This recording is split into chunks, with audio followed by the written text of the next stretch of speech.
Durango, norte de México, invierno de 1892.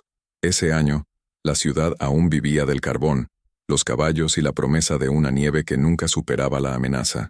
Los hombres, acostumbrados a resistir el frío solo con ponchos y fogatas, se burlaban de cualquier exageración. El invierno siempre pasa, decían como repitiendo una vieja excusa, más por tradición que por certeza, pero había un hombre que pensaba diferente. Joaquín Ramos. Cavaba, solo, todos los días. Mientras otros construían cercas o rezaban por la cosecha, él desaparecía bajo tierra. Excavó túneles lo suficientemente anchos como para vivir en ellos. Llevaba provisiones allí, almacenaba leña, dormía bajo tierra. Se reían de él en las ferias. El topo, decían los niños, gritaban los adultos. Se está cavando su propia tumba. Pero aquel diciembre, lo que azotó Durango no fue un invierno cualquiera. Era algo que nadie allí había visto antes. Y cuando el frío invadió toda la ciudad, la entrada del refugio de Joaquín ya estaba cubierta de nieve. Durango era un lugar que confiaba más en la repetición que en el cambio. La ciudad amaneció temprano con el sonido de las campanas de la iglesia y los cascos de los caballos levantando polvo en las calles adoquinadas. Los hombres se saludaban con breves asentimientos y largas miradas. Las mujeres venían del mercado, con las manos agarrando sus cestas, y en voz baja. Allí a nadie le gustaban las sorpresas. Y Joaquín era una sorpresa constante. Tenía alrededor de 40 años, pero tenía el rostro tranquilo de alguien que ya había vivido 3 veces más.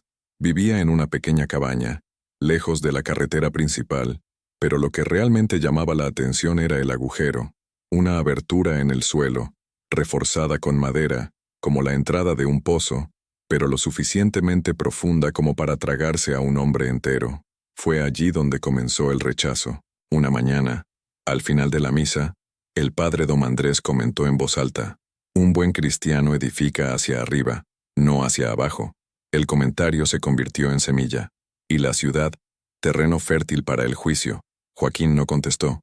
Nunca contestó. Escuchó. Sabía. Pero siguió adelante. Caminó por las calles con las botas sucias de tierra, una pala al hombro y la mirada fija en el suelo. Compró harina, frijoles secos, velas y sal, artículos comunes, pero en cantidades inusuales. No habló. Pagó. Asintió.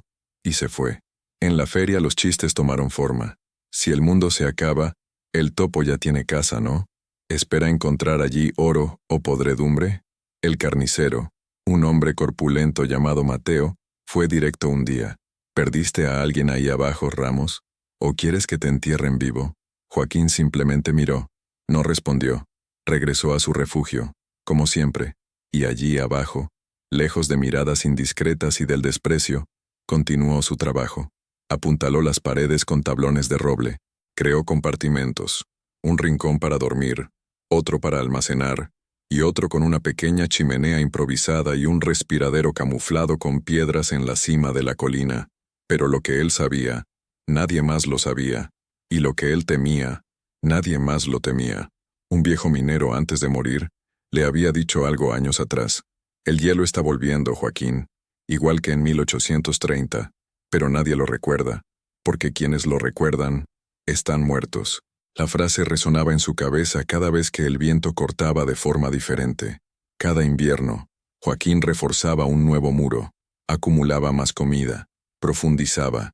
En la superficie, la ciudad continuó su ciclo: carnavales en el calor, misas dominicales, alguna sequía, alguna tormenta, nada que no pasara.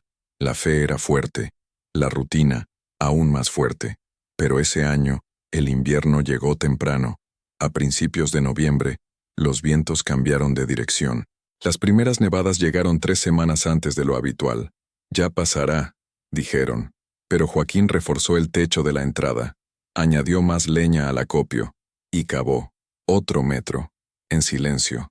Él no lo sabía todavía, pero el primer error que cometerían los demás residentes sería confiar demasiado en el pasado.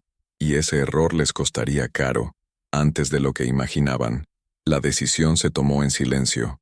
No hubo anuncio, ni despedida. Un día cualquiera de finales de otoño, Joaquín simplemente dejó de subir. Dejó de encender la lámpara de afuera. El camino de tierra que conducía a la cabaña desapareció bajo la nieve que cayó antes de lo previsto. El pueblo no se dio cuenta de inmediato, pero en el mercado el vendedor de harina se perdió su gran compra. El herrero comentó: «Qué extraño. El lunar desapareció, y con la desaparición llegó la risa. Quizás quedó atrapado dentro. Debió haber muerto enterrado bajo los escombros. Que se entierre, ya que le gusta mucho la tierra». Nadie fue a verlo. A nadie le importó lo suficiente. Joaquín, sin embargo, estaba más vivo que nunca. Bajo tierra, había construido algo rudimentario, pero funcional. 3 compartimentos conectados por túneles reforzados. Uno era el dormitorio, con mantas gruesas, capas de piel de cabra y una estructura de madera que protegía el techo. El segundo, el más importante, era el almacén. Montones organizados de grano seco, carne salada, velas, aceite de oliva, leña seca y agua en barriles sellados. El tercero era el corazón del refugio, el horno, construida con ladrillos rústicos, conectada a una discreta chimenea que emergía de las rocas en lo alto de la colina. El humo era pequeño pero constante, subía y se disipaba rápidamente. Un ojo distraído no lo notaría. Durante el día, Joaquín guardaba absoluto silencio. Caminaba sobre harapos para no hacer ruido. Leía libros antiguos a la luz de las velas. Llevaba registros de temperatura, una costumbre heredada de un hermano fallecido en la infancia. Lo anotaba todo. 16 de noviembre. Temperatura exterior, 4 degrees. Temperatura interior, 9 degrees. Estable. 18 de noviembre. Vientos del norte. Heladas continuas. Mientras tanto, allá arriba las señales se intensificaban. El pozo de la iglesia se congeló. Las hojas caían más rápido. Los caballos temblaban en los establos. Aún así, la ciudad lo ignoró. Es un invierno duro. Hemos visto peores. Fue entonces cuando el viejo Saturnino, el hombre que vendía velas y cuentos, se detuvo en medio de la plaza y dijo: «Esto no es invierno, es una advertencia». También se rieron de él, y se olvidaron de él. En la tercera semana de noviembre la primera nevada cubrió los tejados. Inusual, prematuro, duró 4 días.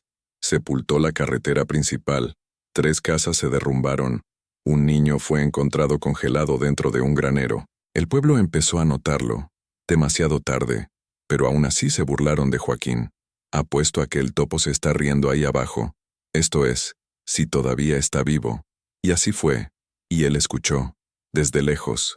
Cada vez que el viento soplaba con fuerza, Joaquín se acercaba a la entrada y escuchaba pasos apresurados, gritos apagados, rezos desesperados. Sintió el instinto humano de abrir la escotilla, pero no lo hizo. «Todavía es pronto», señaló. No entendieron lo que viene después de la segunda ola. En la mañana del 5.º día, el cielo se despejó, pero la ciudad era diferente. Durango, que una vez fue de piedra y polvo, ahora era blanco, silencioso y quebradizo. Las ventanas estaban selladas con trapos. Los caballos murieron uno a uno. El carbón se agotó. La fe, poco a poco, también se desvaneció. Joaquín hizo una nueva nota. 24 de noviembre. La segunda ola llegará sin previo aviso, y quienes confíen en la tregua serán los primeros en perecer. Él aún no lo sabía, pero había un detalle sin resolver, y ese pequeño y modesto detalle se convertiría en su primer gran error. La primera semana de frío constante no doblegó a Joaquín, pero la 8ª noche casi lo logró. La estructura de madera que sostenía la entrada principal había sido parcialmente improvisada. Una viga usada allí era más corta que las demás, pequeña, seca, y sin que él lo supiera, parcialmente agrietada.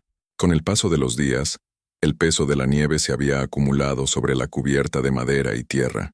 Había oído sutiles crujidos, pero los ignoró. En las primeras horas del 8.º día, el sonido cambió. Estaba seco. Fin. El techo de la entrada se derrumbó. El impacto lo silenció todo por unos segundos. Polvo, tierra suelta y astillas de madera cayeron en el primer compartimento, bloqueando por completo el túnel de salida. Joaquín despertó con el olor a polvo y la inmediata ausencia de aire fresco. Allí, el instinto tomó el lugar de la duda. No gritó, no corrió, simplemente actuó. Sabía que ese lugar no era vital. Había un túnel secundario que conducía a la chimenea, estrecho, y diseñado para ventilación. Nunca había intentado usarlo como vía de escape, pero ahora no tenía otra opción. Se ató un paño húmedo a la cara, tomó una vela pequeña y gateó. El espacio era demasiado estrecho incluso para él, que ya estaba delgado. Las tablas del túnel le arañaron la espalda y su rodilla izquierda rozó una piedra, pero continuó. Poco a poco. Se necesitaron 42 minutos para llegar a la inauguración. Cuando empujó la tapa de piedra, la luz lo cegó. Estaba vivo. Sin embargo, la entrada se había perdido. Quedó enterrada bajo más de 1 metro de nieve compactada. Regresar atrás sería imposible, lo que significaba que tenía que reconstruirlo, o congelarlo. Con los dedos ya entumecidos y la respiración entrecortada, comenzó a abrir un nuevo pasaje de emergencia. Usó la hoja de un hacha vieja para cavar en ángulo, conectando la zona de la chimenea con el interior del refugio. Creó una entrada estrecha pero funcional. Trabajó 7 horas, sin parar, sin comer, sin hablar. Finalmente, cayó de rodillas sobre el frío suelo. La nueva ruta estaba lista, y el error ha sido corregido. Entrada colapsada. Desviar energía al refuerzo lateral. Error humano. Corregido sin pérdida. Eso fue todo lo que escribió. Al mismo tiempo, en la ciudad la situación se agravaba. Los que habían reído ahora temblaban. La leña se estaba acabando. Las chimeneas ya no calentaban. Un comerciante intentó derretir hielo de la calle para beber. Terminó con quemaduras en la cara al encender una llama con alcohol cerca de la nieve compactada. El mercado cerró. Las iglesias estaban abarrotadas, no por fe, sino por calor. Mateo, el carnicero, perdió 2 dedos de su mano al intentar cortar carne congelada con una hoja de metal desnudo. Pero incluso en medio del caos, nadie mencionó el lunar. El orgullo todavía hablaba más fuerte que el miedo. Joaquín observaba todo desde lejos. Salía de noche cuando el viento amainaba unas horas. Desde lo alto de la colina, podía ver las casas a oscuras, el silencio sepulcral de la ciudad. Llevaba consigo un pequeño telescopio. Podía ver los trapos en las ventanas, a la gente apiñada alrededor de fogatas apagadas. Anotaba: día 12, señales de colapso, poco fuego, movimiento mínimo. Si sus suministros se agotan antes de la segunda ola, no sobrevivirán. Y entonces, al 14º día, se escuchó un nuevo sonido. Choro. Alguien pedía ayuda. No era un grito, sino un susurro, tragado por el viento. Pero Joaquín no se movió. Todavía no. Sabía que lo peor estaba por venir. Esa noche, el frío enseñaría algo que nadie estaba preparado para aprender. En la 3ª semana de confinamiento, la ciudad ya no dormía. Los gemidos provenían del interior de las casas. La gente lloraba en silencio. Algunos, desesperados, quemaron muebles, libros e incluso ropa para mantener el fuego encendido. El agua se congeló en los cubos, cuerpos demacrados en cuestión de días. Fue durante una de esas madrugadas que Joaquín escuchó algo diferente. 3 golpes fuertes. Silencio. Luego otra vez. 3 golpes. No vinieron de la ciudad. Vinieron de arriba, del suelo, por encima de la escotilla lateral. Se quedó paralizado instintivamente. Esperó.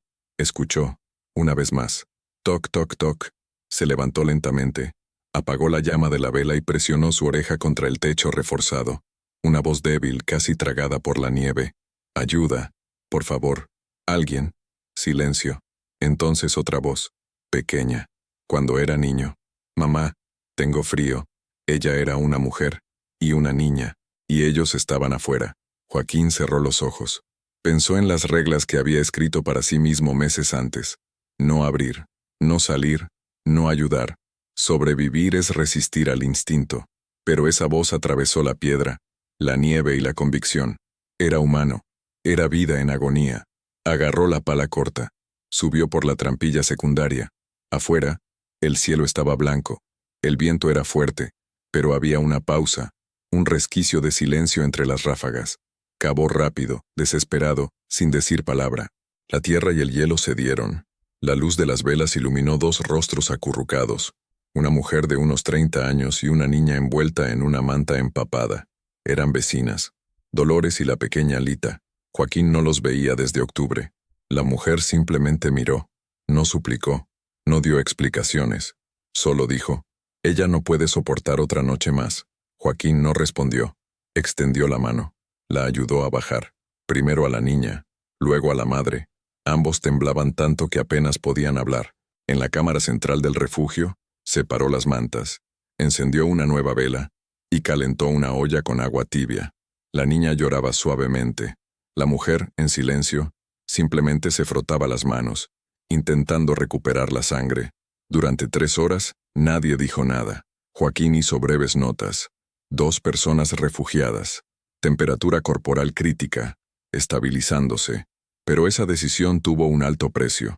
En el momento en que abrió la escotilla lateral, entró el viento, y con él, la humedad. A la mañana siguiente, el techo de la segunda cámara goteaba. Condensación. La madera estaba húmeda. Más peligroso que el frío era la humedad, que no podía controlar. Los sacos de harina empezaron a hincharse. Uno de los barriles de arroz mostraba señales de moho. Las mantas más cercanas al techo estaban heladas esta mañana. Error técnico. Fallo de sellado. Corregir en 18 horas. Sabía que si no actuaba, perdería todas las acciones en 3 días. Pero ahora, ya no estaba solo. Tuve que compartir espacio, calor, comida y silencio. Aún así, trabajó, solo. Mientras Dolores dormía con su hija en brazos, vació el compartimento húmedo. Reubicó la comida. Secó manualmente cada bolsa con un paño caliente. Creó canales de madera para desviar la condensación. Y luego, reforzó el techo con los últimos tablones de roble que había guardado para la próxima ampliación. Sacrificó el futuro para preservar el presente. Supervivencia primaria garantizada. Reservas agotadas. Posibilidad de rescate externo. 0. En la mañana del 4.º día, la niña se despertó sonriendo. La primera risa en ese refugio sonó prohibida. Dolores, con los ojos hundidos y la voz ronca, solo susurró. No había sonreído desde el funeral de su padre. Joaquín miró, y por primera vez en años, le devolvió la sonrisa. Pero no dije nada. Afuera, la ciudad moría en silencio. El padre Dom Andrés fue encontrado inconsciente, abrazado al altar. La iglesia, antes llena, era ahora solo un refugio vacío y carente de fe. Mateo el carnicero abandonó su casa en busca de leña. Desapareció entre la nieve. Ya nadie hablaba de burla. Ahora solo había silencio, y el sonido hueco de las puertas golpeándose con el viento. Y Joaquín lo sabía. Lo peor estaba aún por venir. El frío ha perdido su nombre. A principios de diciembre la gente ya no decía invierno. Lo llamaron el silencio blanco. Nada se movía afuera. Ni animales, ni humo, ni voces. Las personas, si estaban vivas, estaban encerradas tras puertas selladas, enterradas bajo la nieve o congeladas en lo que una vez fueron casas. La ciudad era un cementerio con los ojos abiertos, farolas cubiertas, árboles muertos, el campanario congelado en el tiempo. Ningún sonido, salvo, ocasionalmente, el crujido de la madera al estallar dentro de las casas debido a la contracción térmica. Temperatura, 26 necrinos. Durango nunca había grabado algo parecido antes. En el refugio subterráneo, la vida continuaba, de manera limitada. Los víveres empezaban a escasear. El arroz mohoso había sido desechado. Las carnes saladas se conservaban. El agua helada derretida estaba siendo racionada. La niña, Lita, había enfermado. Tos seca, fiebre leve, ojos apagados. Dolores abrazaba a su hija y, todos los días miraba a Joaquín con la misma expresión, gratitud contenida. Él nunca dijo, gracias. Nunca pidió nada más. Y él, nunca habló de lo que había perdido. Una vieja fotografía, que guardaba escondida en un libro, ya empezaba a desteñirse por la humedad. En ella, 2 niños, gemelos. Uno de ellos era Joaquín, el otro, llevaba décadas enterrado. Día 27, niña con fiebre, posible infección, riesgo moderado, agotamiento de hojas medicinales. Fue la primera entrada que Joaquín escribió con dudas, y la duda era algo que evitaba como la muerte. En la ciudad, el hambre se convirtió en locura, casas saqueadas, patios quemados. Un hombre intentó comer el cuero hervido de sus botas. 3 jóvenes desaparecieron en las montañas buscando leña. Regresaron 2 días después. Uno de ellos, solo. Nadie preguntó. Nadie quería saberlo. El orgullo se había derretido ante la nieve. En la víspera de Navidad, el refugio tembló. no por un colapso estructural, sino por algo más impredecible, la entrada de calor externo. Un pequeño grupo había encendido una fogata a pocos metros de la chimenea camuflada. La nieve circundante comenzó a derretirse a un ritmo extraño. La presión del hielo cedió. El techo de la cámara del horno se humedeció. Rápidamente, Joaquín se dio cuenta del peligro antes de que se convirtiera en tragedia. Con una azada, subió a la superficie por el estrecho sendero lateral y borró las huellas. Discretamente. No se enfrentó a ellos. No les habló. Simplemente reforzó la estructura y cambió el punto de salida del humo. Ahora, salía 6 metros al norte, bajo una roca más grande. Toda acción de Joaquín era silenciosa. Precisión, no heroísmo. 2 días después, algo rompió el ciclo. Un bache en la superficie, pero no en su refugio. Más lejos. 3 toques. Romper. 3 toques más. Joaquín subió lentamente. Usó el telescopio. Vio a Mateo, el carnicero, de rodillas, llamando a la puerta de una casa cubierta de nieve. Mateo estaba temblando. Estaba más delgado, con la cara hinchada y la barba congelada. Ella sostenía algo en su regazo. Un bulto, o un cuerpo demasiado pequeño para ser un adulto. Golpeó con el puño cerrado, sin gritar. Solo estaba esperando. Joaquín observó unos minutos. Luego bajó las escaleras. No pude hacer nada. Todavía. Esa noche, Dolores se despertó sollozando. No lloraba, solo susurraba. Ella no responde. Lita tenía calor. Demasiado calor. La fiebre no bajaba. Joaquín tocó la frente de la niña con el dorso de la mano. Miró a su madre. No dijo nada. Se fue sin mirar atrás. Caminó por la nieve como si cargara su propio cuerpo como castigo. Fue a la antigua parcela de tierra del minero, donde sabía que había hierbas secas almacenadas bajo piedras. La nieve me picaba en la cara como agujas. Tardó 2 horas. Cayó 2 veces. En el camino de regreso, llevaba una pequeña bolsa con hojas que quizás no le servían para nada, pero él lo trajo. Preparó un té. Humedeció los labios del niño con un paño. Esperó. 2 días después, la fiebre bajó. Dolores no sonrió. Simplemente apoyó la cabeza en el hombro de Joaquín por un segundo. Eso fue todo. Eso fue suficiente. En la superficie, los supervivientes restantes comenzaron a vagar como sombras. Cruzaron calles cubiertas, derribaron puertas, encendieron pequeñas fogatas y desaparecieron nuevamente. Las campanas de la iglesia sonaban solas, impulsadas por el viento. Un cuerpo apareció en la plaza, cubierto con una manta. Anónimo. El invierno había ganado.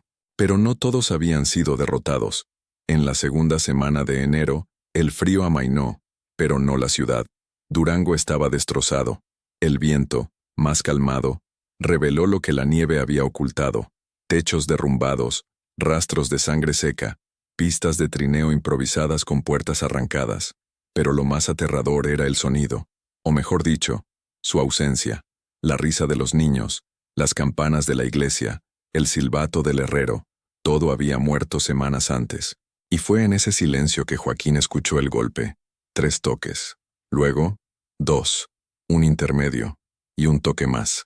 Esta vez, no era una voz débil. Era un silencio poderoso. Alguien que sabía exactamente dónde atacar. Alguien que había decidido atacar, no por casualidad, sino en última instancia. Joaquín subió por la trampilla lateral. El frío ya no era tan intenso, pero le dolía el cuerpo como si lo fuera. Al abrir la tapa de madera, vio una figura acurrucada. Mateo, el carnicero, el hombre que solía gritar fracaso en la plaza del pueblo. Ahora, de rodillas, delgada, rota. En sus brazos sostenía algo cubierto por una tela, un bebé. Sin levantar la cara, simplemente dijo: «No pido por mí. Él es mi nieto. Él todavía respira, pero no por mucho más tiempo». Silencio. Joaquín no respondió. Simplemente abrió espacio. Mateo entró. Dolores la miró atónita. Quiso decir algo, pero no lo hizo. Simplemente abrazó a Lita con más fuerza. Joaquín despejó un rincón y preparó algo de calor con brasas. Tomó un paño tibio. Se acercó al bebé. Mateo observaba todo como si presenciara un milagro sin saber orar. Tenía los ojos hundidos y los labios agrietados. Cuando Joaquín le ofreció un trozo de pan seco, Mateo dudó. Luego lo tomó. Lo comió como quien mastica su orgullo. Horas después, El bebé todavía respiraba. Mateo dormía por primera vez en días. Esa mañana, algo invisible cambió. El refugio ya no era solo para Joaquín, fue una época de supervivientes. Pero nadie lo discutió, nadie preguntó, nadie explicó. Joaquín escribía menos ahora. Sus notas se habían convertido en letreros. Una flecha de carbón que indica dónde almacenar el agua, una X en el piso donde el techo era más bajo, un punto rojo en una bolsa de mantas mojadas. Él dirigió, sin mandar, y todos le siguieron, sin decir palabra. Al día siguiente, 2 incursiones más. Era Saturnino, el anciano de las velas, y su hija, casi congelada. Luego vinieron los gemelos de la familia Ortega. Luego, una mujer con un brazo roto. El refugio, construido originalmente para una persona, ahora alberga a 7. Joaquín, sedia, dividió el arroz. Se turnó para usar el calor. Durmió menos. Ya nadie se burlaba de ellos. Pero además, nadie pidió perdón, porque eso no fue redención, fue una consecuencia. Y todos allí lo sabían. Una mañana, Dolores se le acercó y le entregó un pequeño trozo de papel, escrito a mano, con letra temblorosa. Gracias por no decir nada. Solo aprendemos cuando el silencio pesa más que el miedo. Joaquín lo leyó. Lo guardó. No respondió. A finales de enero, la nieve comenzó a derretirse. Las puertas de la ciudad se abrieron. Los que quedaban emergieron como ciegos que reencontraban la luz. Las familias se reunieron, sin saber qué decir. Otros solo contaban a los desaparecidos. La historia del hombre subterráneo empezó a difundirse, pero nadie se atrevió a contarla con orgullo. Pasó de boca en boca, como una confesión. Mateo regresó a la plaza, caminando lentamente, con su nieto en brazos. Ya no gritaba, ya no hablaba en voz alta. Simplemente miré a la gente, y luego al suelo. En la feria, una mujer murmuró, sobrevivió, gracias al hombre al que humilló. El silencio que siguió fue más pesado que la frase. Joaquín no regresó a la superficie, permaneció en el refugio, pero ahora, los golpes que oía a lo lejos ya no eran gritos de ayuda, fueron expresiones de gratitud, y él nunca respondió. La primavera llegó sin aplausos, ya no había niños corriendo hacia los ríos, ni sonaban campanas anunciando el amanecer. Durango floreció, pero con una tristeza arraigada en la tierra. De los 312 habitantes, solo sobrevivieron 91. El resto se lo llevó el frío. Y por orgullo, las autoridades que llegaron semanas después no reconocieron la ciudad. Puertas abiertas, calles desiertas, una torre derrumbada, una campana rota, y en lo alto de la colina, una entrada sencilla, reforzada con tablones nuevos, protegido por una roca gris. Sin nombre, la puerta del refugio. Cuando se les preguntó quién había salvado esa parte de la ciudad, los sobrevivientes simplemente señalaron en esa dirección. Pero nadie hablaba de Joaquín a la ligera. Él todavía vivía allí abajo. Prefería el sótano. Mateo intentó convencerlo de que volviera a la superficie. La ciudad es diferente ahora. Puedes caminar por ella sin oír la palabra fracaso. Joaquín simplemente respondió, pero aún así prefiero el silencio. Algunas cosas han cambiado para siempre. Cada casa empezó a tener un sótano. Cada nuevo padre enseñó a su hijo a cavar, almacenar y construir en silencio. Las escuelas contaron la historia del hombre del subsuelo, pero nunca la exageraron, solo como recordatorio de que la preparación no necesita público. En la plaza central erigieron una piedra con una sencilla inscripción. Aquí aprendemos que el ridículo de hoy puede ser el refugio de mañana. Dolores y Lita regresaron a la ciudad. La niña creció contando historias de las que nadie se atrevía a reírse. Y cada año, el primer día de invierno, dejaba un haz de leña y un pan duro delante de la entrada de la colina. Nadie lo tocó. Al día siguiente, el paquete siempre desaparecía. Joaquín nunca abandonó realmente ese lugar, pero a veces veían una vela encendida en lo alto, una señal, que el centinela del silencio todavía estaba allí. Algunas personas gritan para ser recordadas, otros cavan. Joaquín no salvó la ciudad con discursos, él solo hizo lo que había que hacer, antes de que todos supieran que era necesario, y cuando pasó el frío, no quedaba ningún orgullo, ni culpar, solo silencio. Pero en Durango, desde 1892, Ya nadie se ríe de quienes construyen en la oscuridad.